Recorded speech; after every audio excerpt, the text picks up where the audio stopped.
I think the Cavs will be fine in the East. Without Kevin Love for 6 weeks, they'll still win the East. Yes. Without they making still any got changes? LeBron James and Kyrie Irving. Do they still have those two? Yes. Yes, they're gonna win the East. But according to LeBron, you need lots and lots of help. No, to beat Golden State, you need lots and lots of help. I don't even write them off. I mean, Love will be back by then, but I give them a shot against Golden State. I'm picking Golden State. I'm favoring them, but I give Cleveland a shot because look at 2 years ago. I mean, they took them 6 without Kyrie and Kevin Love. Last year in the finals. That's a hell of a point. I forget Kevin Love only averaged 7 points and 6 rebounds a game in the finals last year. He only played 22 minutes a night. I think the interesting thing, I would not do it just because it's so much of an upheaval to your team and the way you play. But I think the point about would you consider now trading Kevin Love for Carmelo Anthony, it's just something to think about because, LeBron is about winning it now, winning championships now. To your point, and I don't think he'll fall off quickly, but we shouldn't assume LeBron's got 4 or 5 more years at this level. You never know. This is his 14th year. He's already played more minutes than Michael Jordan postseason, regular season. He may start to decline next year or the year after. So it's about winning these championships now.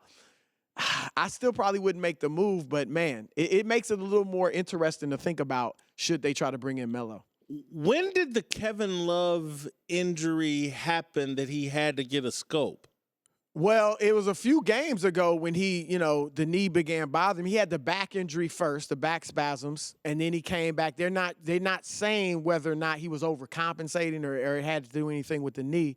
But you know how these knee injuries are. I mean, they didn't think it was that bad. Right. But once you saw that he had to get a second opinion, because he had the MRI Sunday.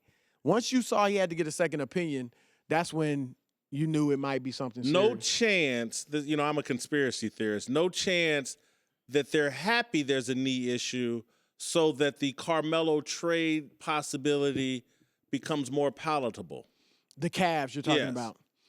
Well, if you're referring to the report that LeBron wanted them to trade Melo for, I was told by several people that in no uncertain terms that was not true. And I believe that it wasn't true. But, so I would say no to your theory. But with this news, it might make me think about it. It's now on the table. If I'm not just LeBron or just the Cavs in general. And everybody's talking about Melo's contract. Kevin Love has he has 1 more year left on his contract than Carmelo has. Melo's only got 2 years left after this. So his contract is not as bad as Kevin Love's. And in a vacuum, you can argue Melo's the better player. It's just a lot of upheaval. They would have to play a different style if they bring in Carmelo Anthony. But can you envision them against Golden State? Kyrie, LeBron, J.R. Smith, Carmelo Anthony, and Tristan Thompson. I mean, now Durant or Draymond has to guard Melo and LeBron. Like, you know what I mean? Yep. You can rest. One of those guys is going to get a little bit of a break against Love. They wouldn't get a break against Melo. I don't want to sound like I'm pushing it because I really am not sure what I would do if I was Cleveland. It just makes it something that I would start to think about now, whereas before it was like, no way. Yeah, I think as listening to you talk and thinking about it this morning, I think the Carmelo thing's going to happen. I think. Look, he's averaged 26 points a game basically throughout this whole once Phil started messing with him. The last 10 games, 26 points, 47% shooting. Melo can still play. And if he's your third best player, that's the best. That's a great third option.